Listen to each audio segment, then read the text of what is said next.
देश का सबसे बड़ा आईपीओ जिसका इंतजार काफी वक्त से इन्वेस्टर कम्युनिटी को था, फाइनली उस आईपीओ की डिटेल्स आ चुकी है और आईपीओ अब लॉन्च होने जा रहा है। आईपीओ खुल रहा है 15 अक्टूबर को, क्लोज होगा 17 अक्टूबर को। हम हिंडई इंडिया की बात कर रहे हैं, हिंडई मोटर इंडिया की बात कर रहे हैं।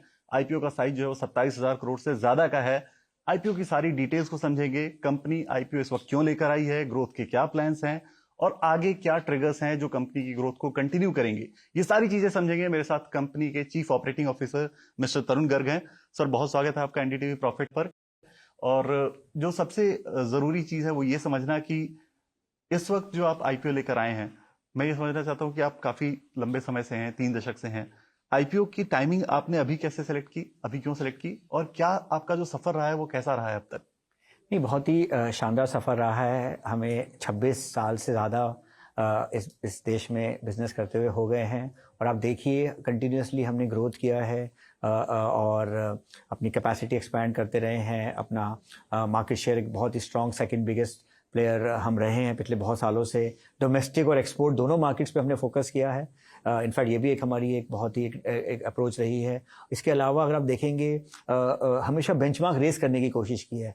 जब वो सेंट्रो टॉल बॉय डिज़ाइन हम लेके आए थे MPFI इंजन के साथ, या i10 या i20, क्रेटा जब हम 2015 में लेके आए, उस समय एसयूवी सेगमेंट बहुत ही छोटा होता था, लगभग 13% एसयूवी का कंट्रीब्यूशन था। आज आप देखिए इंडस्ट्री का कंट्रीब्यूशन 50-52% का हो चुका है, हमारा कंट्रीब्यूशन लगभग 68% का हो चुका है। तो बहुत हमें प्यार मिला है। हमारा ये मानना है कि अब जबकि हम एक नए फेज़ में गुजर रहे हैं, नए फेज़ में एंटर कर रहे हैं, तो ये एक मौका है अपने ऑपरेशंस को और ज़्यादा इंडियनाइज करने का और इंडियन और ग्लोबल इन्वेस्टर्स को अपनी ग्रोथ स्टोरी का पार्ट बनाने का। तो आई थिंक ये बहुत ही राइट टाइम है। पूरा विश्व भारत की तरफ एक बहुत ही अच्छी दृष्टि से देख रहे हैं, हमारी जो जीडीपी ग्रोथ है। तो ये बहुत ही एक्साइटिंग टाइम है इंडिया के लिए। और आई थिंक जैसे मैंने आपको बताया कि ये second phase of Hyundai's growth story in India की बिगिनिंग हम ये मानते हैं है।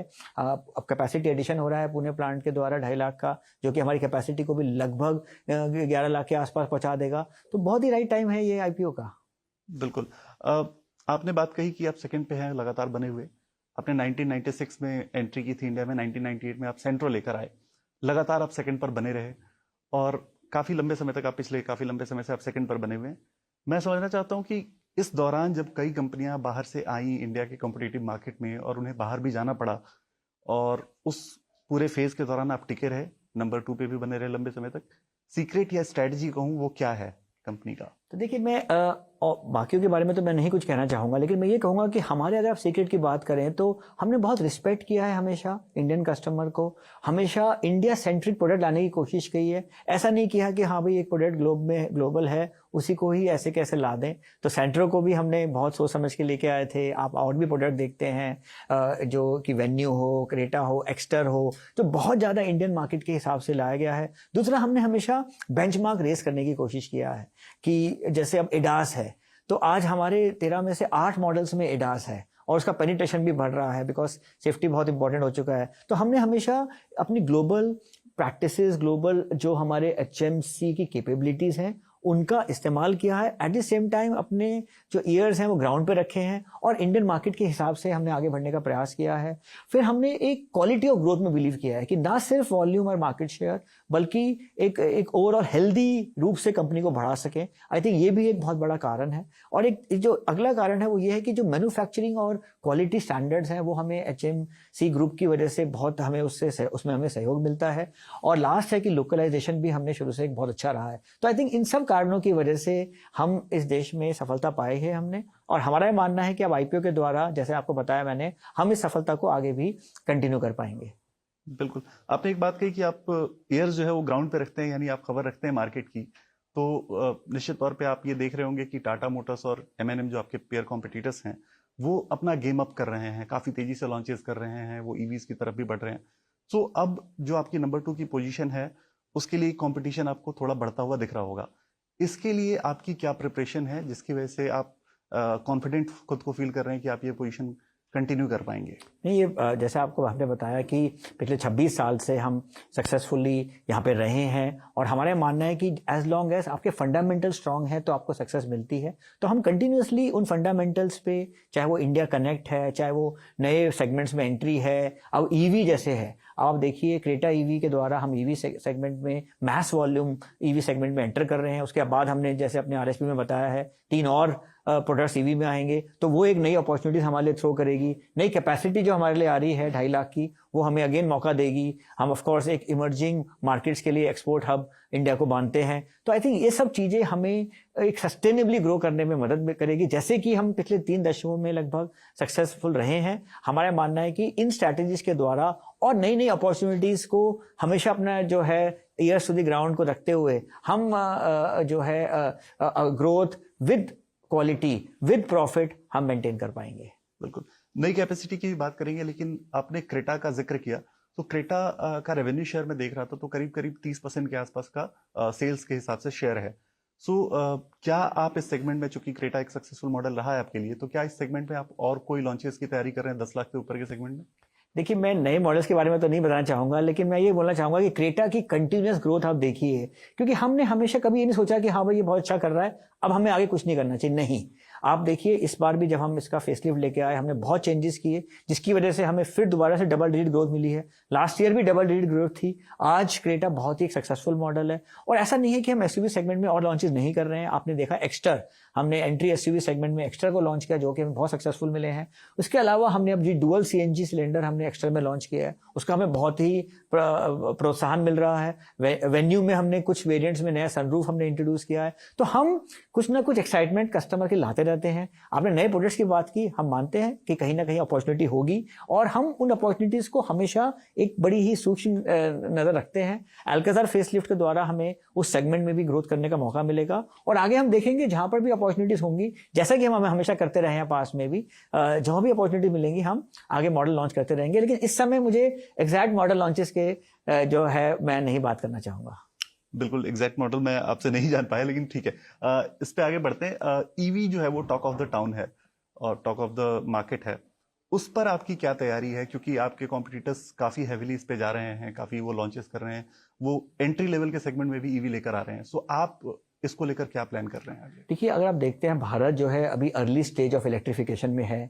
हमारा ये मानना है कि जिस तरह प्रोत्साहन गवर्नमेंट दे रही है ईवी इंडस्ट्री को, चाहे वो चार्जिंग इंफ्रास्ट्रक्चर है, चाहे वो टैक्सेशन है, गोइंग फॉरवर्ड एक इसमें बहुत तेजी से बढ़ोतरी होने वाली है। आपको बताया जैसे हम 4 ईवी मॉडल अगले कुछ सालों में लाने वाले हैं। क्रेटा ईवी से शुरुआत होने वाली है, और ये भी नहीं कि सिर्फ मॉडल, हम पूरा लोकलाइजेशन देख रहे हैं। बैटरी पैक्स लोकलाइज हो रहे हैं, आगे जाके पावर ट्रेन, सेल मैन्युफैक्चरिंग, तो हर चीज़ में चार्जिंग इंफ्रास्ट्रक्चर, हम इसको एक पूरी होलिस्टिकली देख रहे हैं। और हमारा ये मानना है कि गोइंग फॉरवर्ड जो है ये ईवी इंडस्ट्री में जो तेज़ी आएगी, वो हम उसका एक बहुत अच्छा पार्ट बनेंगे।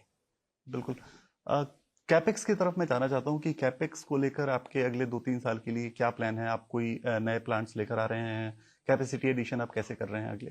देखिए, जो हमने अपने आरएसपी में लिखा भी है कि जो हमारा पुणे प्लांट है, महाराष्ट्र गवर्नमेंट से 6000 करोड़ का फेज़ 1 और फेज़ 2 का मिला के हमारा कमिटमेंट है। उसके अलावा तमिलनाडु गवर्नमेंट से हमने अगले जो है 26,000 करोड़ का हमने एक कमिटमेंट किया हुआ। तो टोटल मिला के लगभग 32,000 करोड़ अगले 8 से 10 साल का हमारा कैपेक्स का कमिटमेंट है।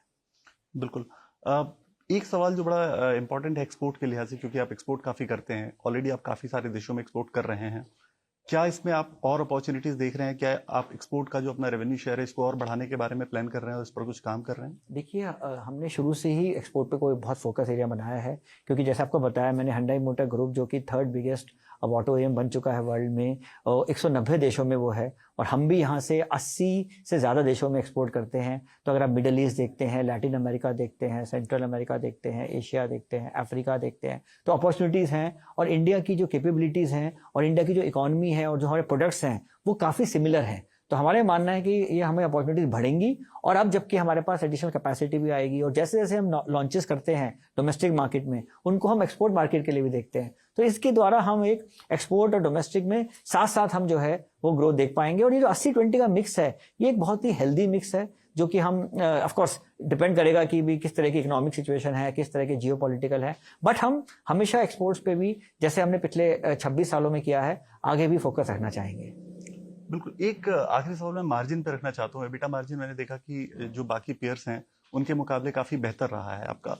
सो वो आपने कैसे मजबूत रखा, कैसे आपने उसको ज्यादा रखा, और कैसे आप उसको आगे भी कंटिन्यू कर पाएंगे? विकास, आप लोग देखते हैं कि कैपेसिटी जो हम हैं, एक एक prudent capacity utilisation, quality of growth, इन सब चीज़ों में हम बहुत फोकस रखते हैं। प्रीमियमाइजेशन, हमारे हाई ट्रिम परसेंटेज जो हम चाहे वो फीचर्स हैं, sunroof, cost optimisation, domestic export mix, इन सब चीज़ों की वजह से हम एक बहुत अच्छा जो है एक ग्रो कर पाए सस्टेनेबली क्वालिटी ऑफ ग्रोथ के द्वारा।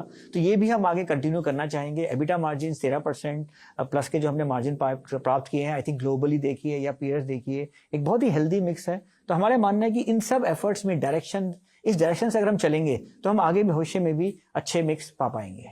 बिल्कुल। बहुत शुक्रिया तरुण सर आपका। आज आपने कंपनी के आईपीओ की डिटेल्स, कंपनी के बिजनेस के बारे में बहुत अच्छे से समझाया और इन्वेस्टर्स को सारी चीज़ें समझ में आई होंगी।